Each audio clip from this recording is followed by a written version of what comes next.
저희가 갈라디아서를 지금 함께 강의를 하고 있습니다. 한지 지금 3번째 됐습니다. 3절이니까. 그래서 성경이 좀 염려하시더라고요. 1장만 해도 24절인데 일주일에 한 번씩 하면 24절까지 한다면 언제 1장까지 다 되나 이런 생각을 하게 됩니다. 하나님의 말씀의 무게를 생각할 때는 한 절 한 절 우리가 2번 볼 수도 있고 3번 심지어 볼 수도 있다고 생각을 합니다. 그러나 염려하지 마십시오. 다음 4회 설교할 때는 한 절이 아니라 2절로 인도하심 따라서 몇 절을 함께 할 수도 있고 그렇게 말씀 앞으로만 나아가기를 바랍니다. 오늘 3절 한 절을 본문으로 택한 이유가 있습니다. 그것은 축도이기 때문에 그렇습니다. 갈라디아서에 서론이 인사고 성도의 인사의 끝부분이 바로 축도라는 것을 생각할 때 축도가 성도가 세상을 향하여 또 지체들을 향하여 줄 수 있는 너무나 복된 것이 아닌가 생각할 때 우리가 이 한 절을 소중하게 우리가 봐야 된다고 생각을 합니다. 저는 제가 목사 안수를 받고 처음으로 해야 축도를 잊을 수가 없습니다. 보통 목회자들이 첫 축도를 언제 하는가면 목사 고시를 듣고 고시에 합격하면은 그때 노예로부터 이제 목사 안수를 받죠. 그러니까 담임 목사 안수는 지교회에 가서 그 교회 사역자라는 의미의 안수를 받지만 목사로서의 직분에 대해서는 목사 고시를 교단을 통해서 치르고 치른 그날 이제 마지막 예배의 축도를 보통 그날 이제 목사 안수를 받은 그 목사님을 향해서 그렇게 축도를 부탁하게 되죠. 제가 첫 축도를 했을 때 저로서는 축도에 처음 하니까 기대도 되고 떨림도 있지만 의미가 정말 가슴에 와닿습니다. 고시를 봤는데 69점이 나오거든요. 70점이 돼야지 목사 안수를 받을 수 있는 점수가 됩니다. 그런데 제가 그때 왜 그렇게 됐는지 저도 이해를 못하겠어요. 평소에 공부를 잘하는 제가 머리가 아주 좋은 제가 왜 그렇게 됐는지 나는 분명한 뜻이 있다고 생각합니다. 출제 의도를 잘 몰랐다거나 아니면 멀리 비행기를 타고 가서 피곤했다거나 여러 가지 이유가 있었겠죠. 그런데 목사가 되는데 70점, 69점, 예를 들어서 20점, 30점 좀 문제가 있겠죠. 그런데 일반 국가고시처럼 점수로 목사가 되느냐 안 되느냐로 보지는 않습니다. 그런 부분은 하나의 평가 기준 중에 하나로 보는 것이죠. 근데 제 시험을 다 보고 그 고시위원들이 저를 부르시더라고요. 부르면서 시험을 봤는데 점수로는 69점이 나왔습니다. 평생 하나님의 은혜를 전해야 될 목사가 이 1점의 하나님의 은혜를 기억하라는 의미로 합격을 시켜드릴 테니까 평생 동안 하나님의 은혜를 잊지 마시고 그 은혜로 섬기시기 바랍니다. 그래서 제가 그 첫 축도를 잊어버리겠습니다. 첫 축도의 축제의 처음이 뭡니까? 우리 주 예수 그리스도의 후속의 Grace of the Lord, Grace of Jesus Christ. 이거부터 시작합니다. Grace. 그 뒤부터 제가 성도님들과 함께 예배 끝에 드리는 축도는 제 마음에 진심을 담은 하나님께 감사하는 하나님 은혜만을 의지하는 그 축도를 행하게 되고 지금까지 왔습니다. 함께 나누게 됩니다. 사랑하는 여러분, 바울이 이 축도를 갈라디아 성도님들께 행했습니다. 여기 뭐라고 나왔습니까? 우리 하나님 아버지와 주 예수 그리스도로부터 은혜와 평강이 있기를 원합니다. 이렇게 고백을 합니다. 은혜라는 것이 처음으로 축도의 표현으로 사용됐습니다. 은혜라는 말이 우리가 이제 한글로는 은혜 이렇게 얘기하고요. 우리가 당시에 쓰였던 성경은 그리스 말이죠. 헬라어로 카리스라는 말입니다. 카리스라는 말은 성령께서 주시는 은사할 때, 선물이라고 할 때 카리스마 이렇게 얘기하죠. 즉 카리스라는 말은 성령께서 주시는 것이라는 의미가 있습니다. 그래서 오늘 본문에 우리 하나님 아버지와 주 예수 그리스도, 우리 축도할 때는 삼위일체 하나님의 이름으로 축도하잖아요. 예수님의 은혜와 하나님의 사랑과 성령님의 함께하심, 성령님의 공급하심, 실은 그 안에 성령님의 그 카리스마, 성령님의 함께하시는 성물이 들어가 있기에 실은 온전한 축도의 의미입니다. 그 축도의 첫 번째가 은혜입니다. 은혜라는 말은 원래 그 히브리어 구약 성경에 있는 헨이라는 말에서 나왔습니다. 헨이라는 말 자체는 그 의미가 어떤 의미가 하면 상급자가 하급자에게, 즉 더 많이 갖고 있는 존재가 덜 갖고 있는 존재에게 주는데, 그 덜 갖고 있는 하급자에게 줄 때 그 하급자가 자격, 즉 경건하여 의로운 자에게 주는 호의, 이것이 원래 헨, 거기서 나온 말이 헤세드라는 히브리어의 의미입니다.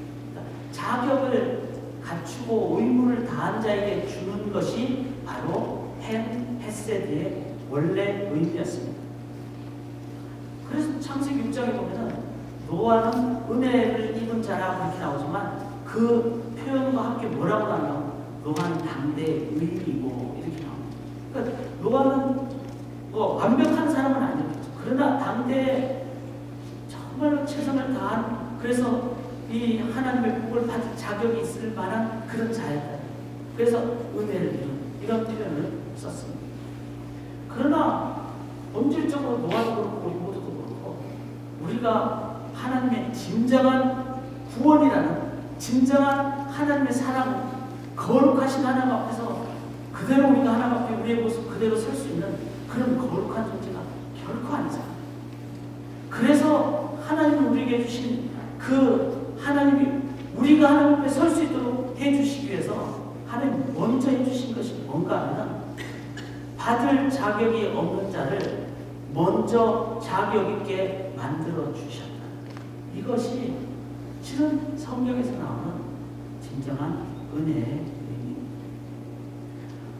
원래 의미는 자격 있는 자를, 받을 수 있는 자를 주시는 건데 자격 있는 자가 아니니까 먼저 하나님께서 우리를 자격을 회복시켜 주신 것, 그리고 회복시켜 주신 다음에 이제 받을 자격이 되니까 주시는 것, 이것이 하나님께서 우리에게 주신 타락한 이후에 받게 되는 은혜예요.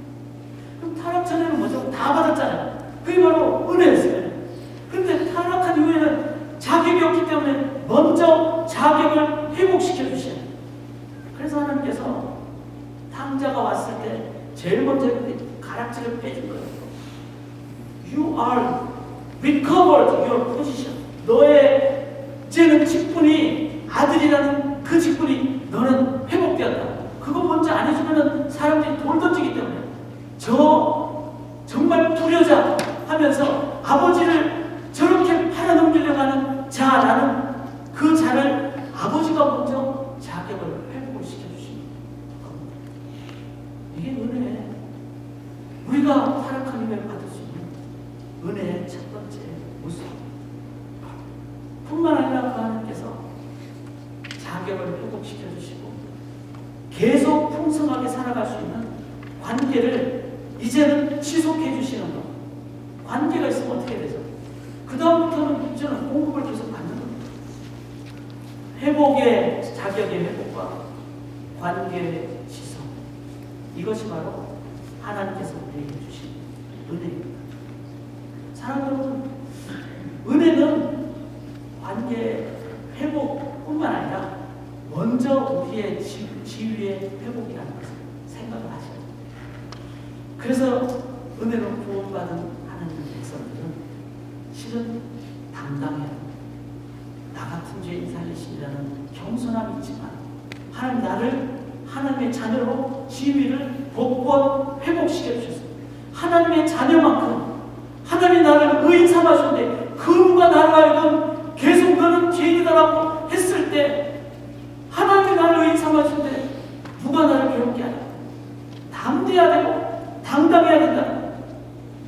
예수 믿는 자들은 나의 회복된 지위에 대한 깨달음으로 인해서 하나님의 그 귀하신 은혜를 담대하게 당당하게 받고 주신 분이 하나님이시기에 하나님 앞으로 계속 나아가. 그래서 은혜는 관계 회복이기 때문에 개런티가 됐다는, 계속 아버지께서 자녀에게 주듯이 하나님께서 우리에게 다 주신다. 이것을 기억해야 돼. 우리가 기억해야 될 것은 회복은 누가 시켜주세요? 내가 하지 않았다. 내가 뭐 노력이나 나의 어떤 외적인 걸 하지 않았다. 하나님께서 주셨다. 그래서 이건 좀 이중성이 있어요. 하나님이 해주셨기에 겸손함이 있습니다. 그러나 God appoint me as God's one of children이라는 하나님의 권능이 있기에 우리는 세상에 나가서 특별히 마귀에게서 아니면 세상의 어떤 조건으로 사람들은 막 높낮이를 얘기할 때 내가 하나님의 자녀라는 그 확인이 있으면은 대통령 앞에서는 누구 앞에서는 우리는 담대하고 당당한 겁니다. 하나님이 나를 복권시켜 주셨기 때문에, 하나님 나를 의인 삼아 주셨기 때문에. 그래서 이 겸손함과 당당함은 아름답고 강력한 것이고 누구에게 앞에서도 굴하지 않는 자존감이 있는 건강한, 그러면서도 아름답죠. 겸손하게 은혜를 온전히 이해했을 때 우리들의 삶은 내 자신이 가장 귀한 존귀한 존재, 그러면서도 겸손한 아름다운 존재가 되는 거예요. 그 의미를 깨닫지 못했을 때는 우리는 우리의 존재에 대한 이해가 없기에 절망해버리거나 아니면은 교만해버리거나 이렇게 되죠. 딱따구리가 아주 높은 고목나무, 그러니까 고목나무니까 이제 오래된 나무예요. 그게 이제 구멍을 내서 집을 지려고 막 딱 떨어지는데 한 번 딱 내면서 내 이 뿌리의 힘으로 내가 큰 구멍을 내려고 빵! 이렇게 딱따구리가 딱 하고 쳤는데 고목나무가 쓰러져 버린 거예요. 그래서 딱따구리 생각이, 야, 내 능력이 이렇게 강하구나.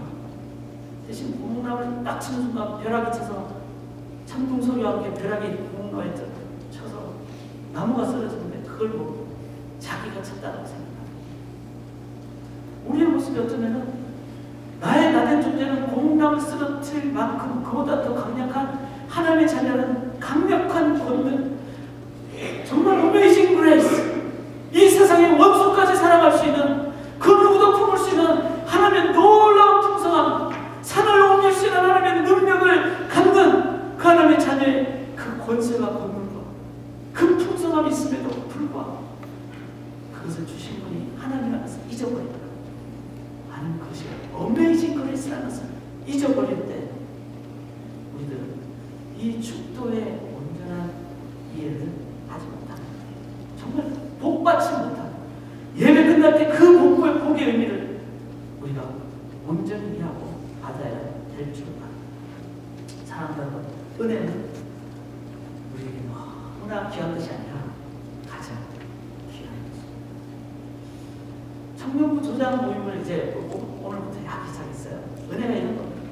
청년부가 이제 새로 조장이 돼서 12명이 됐거든요. 조장 모임은 주일 아침 10시에 학교 캠퍼스에서 강의실을 빌려서, 저희가 이제 건물이 따로 없으니까 학교도 가자 해서 학교 가서 이제 그 빈 강의실 중에서 열려있는 데를 찾아서 우리가 가서 아침 10시에 조장합니다. 그런데 우리 학생들이 참 훈련이 잘 돼 있어요. 10시 땡 할 때 5분 전에 다 와야 되고, 그 뒤에 늦게 오면은 벌칙이 있습니다. 그래서 늦게 온 사람 중에 제일 늦게 온 사람은 전체에게 식사를 사기, 그런 벌칙이 있어요. 그리고 뭐죠? 죄를 지은 사람에게 죄값을 치르겠다는 거예요. 은혜는요, 죄를 넘어가는 게 아니에요. 죄값을 치르는 겁니다. 그래서 다들 은혜의 개념을 깨달았기 때문에 우리 늦게 온 사람 중에 제일 늦게 온 사람은 이제는 우리가 저녁 사도록 합시다. 오늘 아침 그렇게 딱 그냥 법을 딱 만들었어요. 그런데 한 사람이 저녁 사는 건 너무 과한 것 같습니다. 다음 모일 때 간식 사는 거 하십시다. 그러면 이제 조금 은혜스럽죠. 이제. 그때 잘난 체하는 목사님이 딱 나타나가지고 그 간식을 제가 다음에 가져오겠습니다. 제가 만약에 그랬다면 그게 뭐죠? 그게 은혜야. 죄값을 제대로 우리가 죄로 여기지만 그것을 대신 갚아주는. 그래서 오늘 늦게 온 분들이 계시는데 염려 마세요. 다음 주에 제가 간식을 은혜에 대해서 우리가 묵상을 해봤으면 좋겠어요. 제가 말씀을 준비하면서 은혜가 어떤 것일까요? 생각하면서 하나님 앞에서 저가 드러납니다. 교회를 섬긴 지 95년 됐으니 95년부터 2015년이니까 20여 년 정도 돼가지고. 그런데 아시다시피 제가 제 자신을 봤을 때는 연약, 나약, 허약, 뚜리약으로 태어난 세상. 마음도 연약하고 몸도 나약하고 영적인 부분도 눈물도 많고 여러 가지 약한 모습입니다. 교회 목회자로 지금까지 올 수 있었던 것을 한마디로 얘기하는 하나님의 은혜 아닌 것을 표현할 길이 없다고 생각합니다. 교회도 마찬가지라고 생각합니다. 우리가 갖고 있는 것이 많지 않지만 지금까지 함께 예배를 드릴 수 있는 이 상황도 하나님의 은혜가 지금까지 끌어왔다고 믿습니다. 우리의 삶을 돌아보십시오. 우리의 지은 죄악을 생각할 때 하나님의 은혜 받는 것을 우리가 어떻게 깨끗하게 지금까지 하나님의 그 성도로 인정을 받았습니다. 죄를 사해 주신 하나님의 은혜가 있기에 저희가 이 자리에 예배드릴 수가 있음을 생각합니다. 우리 인생을 지금까지 살아온 인생을 한마디로 요약하고 단 한 가지 사랑하는 여러분, 성경을 보면 이 은혜라는 말을 축도할 때 맨 처음으로 얘기하면서 사도 바울이 쌍둥이처럼 은혜와 함께 표현하는 단어가 있어요. 이게 뭐죠? 평강. 이 말은 뭡니까? 평강이라는 것은 은혜와 함께 따라올 수밖에 없는 하나님만이 주시는 은혜의 귀한 능력 열매라는 것을 얘기합니다. 이 평강이라는 말이 영어로는 피스예요. 그 다음에 우리가 뭐 잘 알죠? 맨날 제가 편지 쓸 때마다 쓰는 샬로, 그게 히브리어로 평안이라는 뜻입니다. 평강. 그리고 라틴어로는 팍스, 그렇게 표현합니다. 헬라어로는 에이레네라고 합니다. 이 샬롬이나 팍스나 에이레네나 평안이나 평강이나 다 실은 동일한 성경적인 의미를 가져야 되고, 성경적인 의미는 이런 겁니다. 영어로 제가 얘기했습니다. 이런 겁니다. When all essential parts are joined together properly, the result is wholeness. 그러니까 모든 중요한 파트들이 다 정확하게 자리를 갖고 묶어져서, 그래서 이것이 적절하게 됐기 때문에 그것이 전체적으로 건강함을 갖는, 진정한 완전함을 갖는, 홀레스를 갖는, 이것이 평강입니다. 평강이라는 게 뭡니까? 문제가 있는 사람이 저 사람은 나 문제가 있으니까 안 봐야지, 안 보면은 되겠지 하고 안 보면 뭐죠? 마음은 평안하지 않지만 몸은 편안하겠죠. 안 보니까. 그거는 내 마음속에 언젠가 생각이 나요. 그래서 평안하잖아요. 그거는 에이덴의 평안의 의미가 아닙니다. 그러면 덮어두자. 언젠가 튀어나와요. 그거를 평안이라고 하지 않는 거예요. 미루자. 이 골치 아픈 이 사람과의 관계, 이 어젠다, 이 아는 것 미루자. 그것도 평안이 아니에요. 지금 문제가 안 생긴다고 그게 평안이라는 게 아니에요. 미루는 것도 덮어두는 것도 외면하는 것도 그게 평안이 아니라 평안은 문제가 있는 그 부분을 풀고 그래서 홀레스 진정한 온전함을 이루는 것 이게 평안이라는 것. 은혜가 있어야지 그 결과는 반드시 문제가 근본적으로 해결되는 평안이 온다는 것을 얘기해요. 반대로 얘기하면 평안이 없다면 은혜가 없다는 거예요. 반대로 얘기하면 은혜가 있다면 반드시 평안이 있어야 된다는 것을 얘기해요. 이 두 가지는 같이 가는 거예요. 평안의 구체적인 내가 이런 예입니다. 팀 켈러라는 목사님이 리디버 처치 가면서 뉴욕의 맨하탄에서 사역을 하셨거든요. 그러니까 그게 부자들도 많지만 정말 가난한 사람들이 많은 그런 곳이잖아요. 그런 곳에 교회 근처에 이웃이 있었어요. 파악을 해보니까 한 가정에 싱글맘, 그 엄마가 자녀가 4명, 그 자녀가 4명이 부채도 많고 빚도 많고 그 빌 영수증 이렇게 이제 그 갚아야 될 그런 금액도 많고 청구서 갚아야 될 것도 많고 그걸 교회가 알게 됐어요. 그럼 교회에서 이제 그럼 우리가 가난한 이웃을 돕자 해가지고 그 싱글맘에게 갚을 수 있는 금액을 구제금으로 드렸어요. 드리니까 너무나 교회도 좋고 다 좋잖아요. 3개월 지난 다음에 가서 보니까 그 집을 보니까 그 엄마가 애들을 데리고 레스토랑을 가는 거예요. 그 엄마가 애들한테 옷을 사준 거예요. 그 엄마가 애들한테 내 자녀한테 자전거 새 거 하나씩 사준 거예요. 여전히 빚은 있어요. 교회가 그걸 알고 막 회의가 열렸는데 회의하면서 막 고성이 오갔죠. 저 사람 당장 구제를 꺼내야 된다. 저 사람 저렇게 하는 거야. 우리가 더 나쁜 것을 해줬다. 이러면서. 그때 팀켈러 목사님이 진짜 구제가 뭡니까? 진짜 돕는 게 뭡니까? 우리 한번 더 진정한 편안이 아니라 평안을 구하는 것을 한번 봅시다 하고 살펴봐서 자세히 알아보니까 그 싱글맘의 엄마 입장에서는 이제는 교회에서 정말 귀한 구제헌금을 받게 됐을 때 돈이 생겼을 때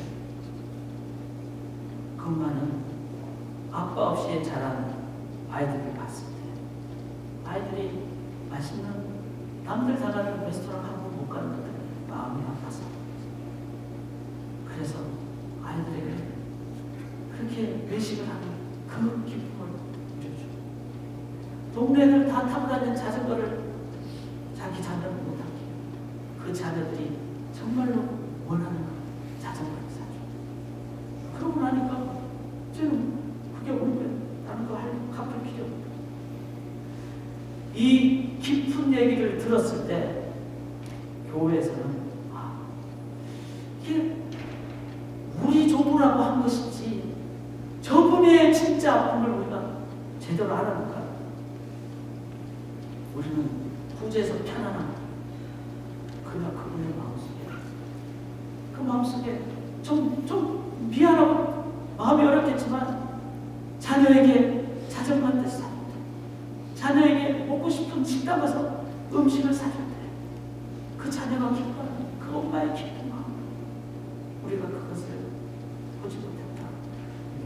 그래서 다시 회의를 해서 이제는 진정으로 돕는 길이 뭘까? 그러니까 돈을 더 주는 게 아니라 그분이 먼저 힘들어할 수 있게 해서는 급한 거 불을 먼저 꺼줘요. 반드시 먼저 갚아야 될 공과 집세, 그 다음에 병원비 이런 시급한 빚을 먼저 교회가 갚도록 해주죠. 그 다음에 이 자매님이 자녀를 잘 양육할 수 있도록 계속 할 수 있는 길을 열어주기 위해서 기술을 배우도록 그 일을 해주죠. 그러면서 자녀들의 마음을 만져주는 그 일 또한 우리가 하자. 이렇게 했을 때 나중에 진정한 홀네스, 온전한 회복이 그 가정에 이루어졌단 말이에요. 사랑합니다. 주님이 우리에게 주신 은혜는 그런 거예요. 왜 인간에게까지 낮아주셨을까요? 우리의 마음 만져주시기 위해서. 우리의 죄값을 다 치러주신 것은 너무나 귀한 거죠. 성령을 왜 보내주셨을까요? 우리가 계속 성령을 의지하며 주의 성령을 왜 주셨을까요? 보면서 하나님의 말씀에 지도와 격려와 위로를 받도록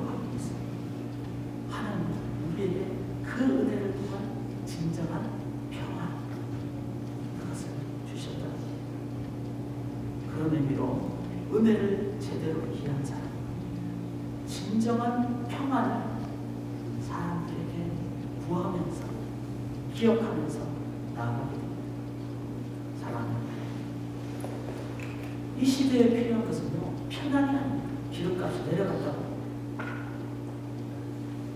먼저 올라갈지 모르잖아요. 그게 아니라 그런 것에 관계없이 내가 영원한 영생의 기쁨을 누리고 어려울 때 함께 나눠줄 수 있는, 아픔까지 자세하게 볼 수 있는 그 마음이 전달될 때 그것은 은혜와 평안을 받는 진정한 축도가 되게 됩니다. 이 에이레네라는 진정한 의미에 이것이 있지 않아서 우리가 북한 선교를 할 수가 없어요. 우리가 지금 북한 선교를 위해서 기도하고 있잖아요. 또 북한은 우리가 통일이 딱 된다고, 그래서 남한과 북한이 이제는 휴전선이 갈라지고 없어지고, 그래서 이제는 그게 통일이고, 통일 아닙니다. 그 편안은 되죠. 전쟁의 위협은 없어지는 컴포러블 하긴 하죠. not peaceful. 왜냐하면 북한이 지금 50년 이상 산 사람들의 의식 속에는 뭐가 있는가 하면 사람을 믿지 못하는 거예요. 그 안에는 오담당자가 있었기 때문에 결코 사람을 믿지 못하는 겁니다. 그래서 그 안에서는 진정한 사람들 마음속에, 그래서 아무리 막 남한에서 이제는 돈 많은 돈으로 북한에게 막 빌딩 저주고 다 해도 거기에는 마음의 트러스트가, 신뢰가 안 생기기 때문에 안 돼요. 하나님의 은혜로 에이렌의 이 평안을 깨달은 사람은 저 사람들한테 돈 주는 게 목적이 아니라 저 사람들 마음속에는 가장 깊숙한 진짜 아픔의 문제를 깨닫고 그것을 치유해 주는 사람, 그 사람, 그런 사람이 진짜 통일할 수 있는 거예요. 그래서 사람들은 그것을 우리가 깨닫고 함께 잘 우리 안에 나눈다. 그 평안이 있는 공동체가 돼. 교회가 돼. 교회가 그 평안을 나눌 때, 그것이 훈련된 사람들일 때, 통일되면요, 이제는 그 은혜와 평안을 체험하고 줄 수 있는 그 성도님들의 그 삶의 모습들이 있을 때, 그분들은 통일되면 탁 힘을 주고, 평양으로 개성 뭐든지 가가지고 그 안에서 그 삶을 소그룹 사이에 해놨을 때 진짜 평안으로 치료해 줍니다. 저희 교회 그 에스프레소 공동체가 있잖아요. 커피 동호회. 여러분 잘 배우셔가지고 이제 앞으로 이제 우리가 브랜치도 했으면 좋겠어요. 왜냐면 사람들이 어디서 보니까 그런 자책 같은 데서 보여서 마음을 정말 자기 소개 얘기를 다 나누고 치유되는. 앞으로 우리 그 프랜차이즈 하면 그 카페 이름은 에이렌입니다. 전 진짜 마음의 평안을 줄 수 있는 그런 그 마음을 나눌 수 있는 따뜻한 그런 것이 북한에도 우리의 삶의 현장에도 필요합니다. 이 세상에 가장 필요한 것은 바로 하나님의 은혜입니다. 그래서 사도 바울이 축도할 때 은혜로 먼저 축도를 하는 것입니다. 이 동영상을 하나 봤으면 좋겠습니다. 이 동영상은 은혜만이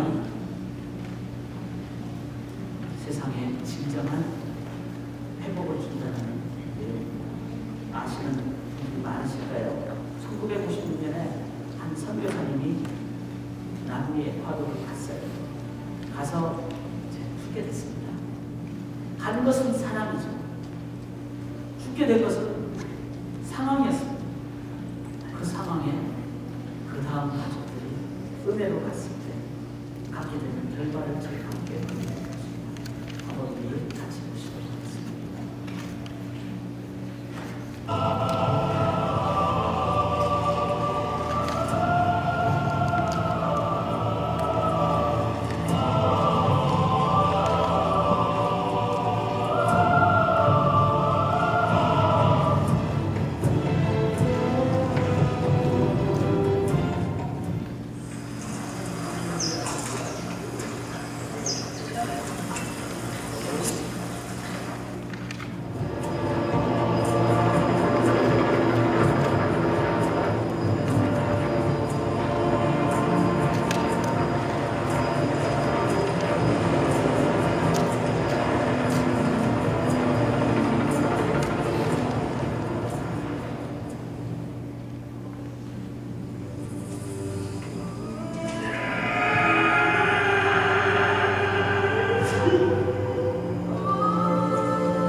We can't shoot the Wild Downing.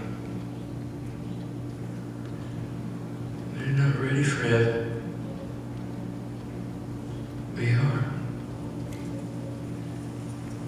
Promise me one thing. Just one. One thing. You sound like your mother. If you get in a jam, a real jam, promise me you'll say these words to them. What words? The Wild Downing words. I mean, I am your friend. Your sincere friend. Bua Bia Lua. Bua Bia And Numbwa. Bua Bia Numbwa. Right? Yeah. Bua Bia Numbwa. Numbwa.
왕 같은 제사장 된 성도님들께서 만나는 모든 분들을 향하여 또 어느 집을 방문하시든지 또 내 앞에 있는 분을 향하여 우리가 축도할 수 있다고 생각합니다.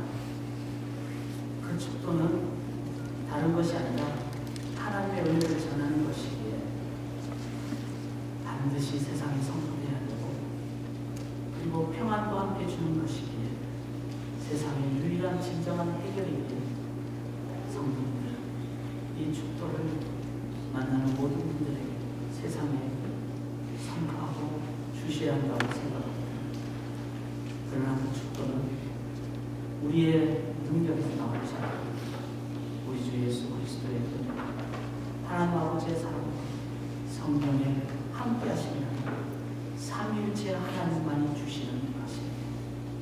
그 하나님만을 의지하시고 그 하나님의 이름으로 기도하시고 그 하나님의 이름으로 축도하실 때 세상에 진정으로 해결되지 않은 분쟁이 참된